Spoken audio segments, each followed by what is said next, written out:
to stop crying over dead whales, and let me tell you why. Everybody in this room is a global citizen. We all live in a global community and we directly benefit from being a part of it. The increased cross-border mobility of goods, services and labour has allowed global competition to increase, which in turn has reduced the price and increased the quality of those goods and services that we're able to access from markets all over the world. This means that we are able to consume at a global scale, and we don't even necessarily realise that we're doing it. Take my hairdryer that I have at home, for example. It's made from raw materials that are extracted in Asia, Africa and South America. It's then manufactured in China and sold to me in England for $24.99. This sounds amazing, right, doesn't it? But what does it really mean? What do all of these benefits really cost us? What problems, as opposed to benefits, has our global community collectively created? There's a lot, take my word for it, but I'm standing here today to talk about just one of them, which is waste. Rubbish, garbage, trash, whatever it is that you want to call it. I'm here to talk about this, and this. And when I first started putting pen to paper, I described these images as shocking and frustrating. But then I realised that they're not. We see these images every day and we've become desensitised to them. But from looking at all of these images, it's pretty undeniable that we have a global waste problem. And I see glass, metal, paper, card and plastic in all of these images. And it is saddening and it should be considered frustrating because all of the things that you see here have a value. A recent study by Cranfield University estimates that each landfill in the UK, of which this is one, could contain over £90 million worth of metals. We've got 4,000 landfills in the UK, and that means that there is potentially £360 billion worth of metal sitting in the ground. And that figure only covers metals. What about all of the other materials? What about the plastic, the glass, the paper? This has value. We must also remember that all of these images show the waste that has been properly disposed of in landfills or is about to be properly incinerated and turned into a fuel source. But what about the waste that isn't properly disposed of? Where does all of that go? Statistics show that only 1/3 of recyclable waste in the UK is actually recycled. So what about the other 2/3? What about the waste from countries that have no official waste removal infrastructure? Where does all of that go?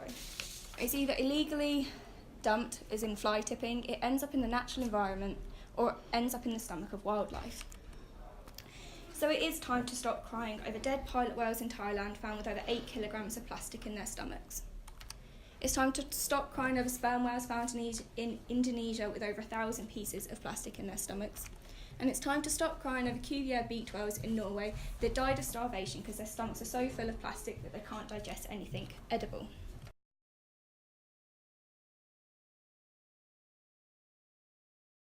It's time to stop crying over dead whales. It's also time to stop crying over dead sharks who swallowed metal cans, dead birds who swallowed textiles materials, and dead turtles who have eaten broken glass. It's time to turn our sadness and anger into finding a global solution to our waste problems.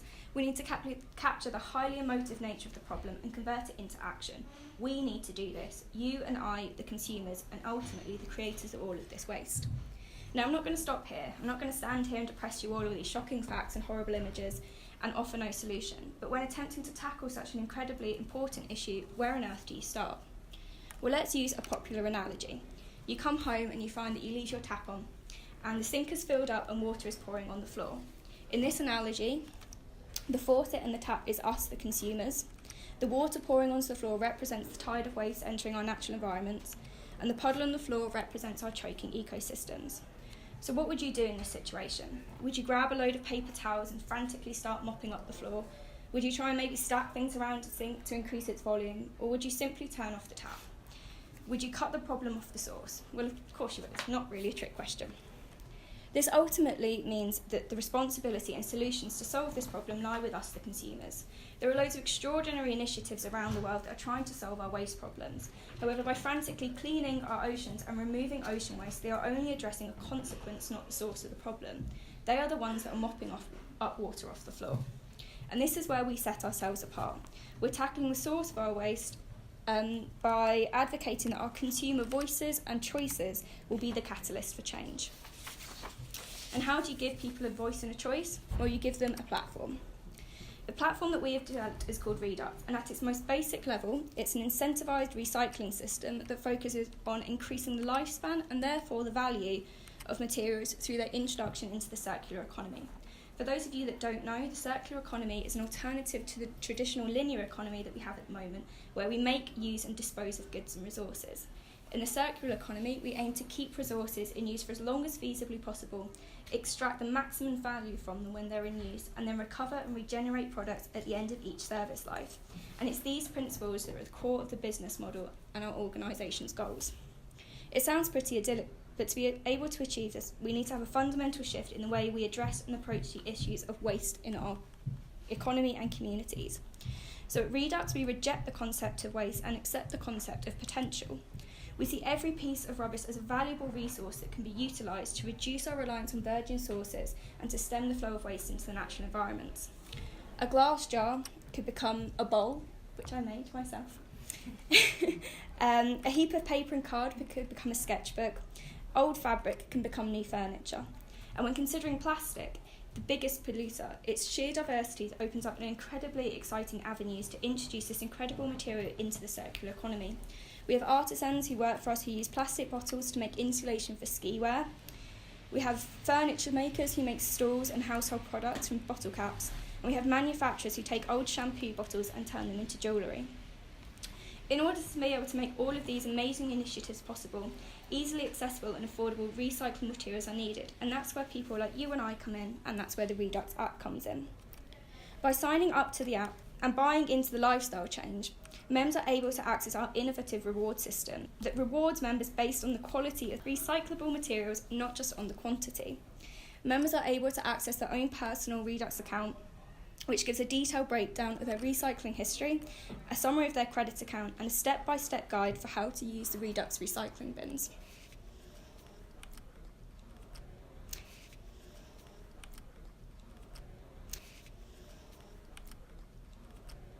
Critically, however, the app is about so much more than just recycling. It's also about promoting community action to allow members to grow their voices, and about education to allow members to make informed choices.